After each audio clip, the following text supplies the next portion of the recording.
तर नव्या वर्षाची सुरुवात देवदर्शनानं व्हावी यासाठी भाविक दरवर्षी शिर्डीतील साई मंदिरामध्ये रंगा लावतात। यंदाही शिर्डी साई नगरी भाविकांनी फुलल्याचं दिसून आलं।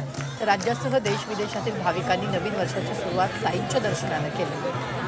तर साई भक्तांशी चर्चा केली आमचे प्रतिनिधी कुणाल जमदाडे यांनी।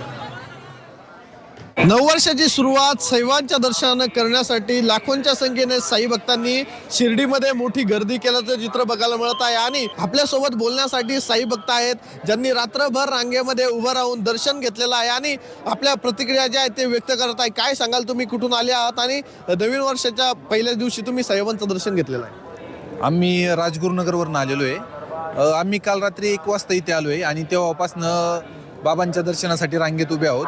पण एवढी गर्दी असताना साई संस्थांनी एवढं चांगलं नियोजन, काटेकोर नियोजन या पद्धतीने केलंय की कोणत्याच भक्ताला इथे त्रास होताना दिसत नाहीये। दर्शनही खूप व्यवस्थित होतंय। जसं आम्ही म्हणलं की दरवर्षी आम्ही 1 जानेवारीला इथे दर्शनला येतो, तसंच ह्या वर्षी आम्ही दर्शनासाठी आलो होतो आणि दर्शनही खूप छान झालं।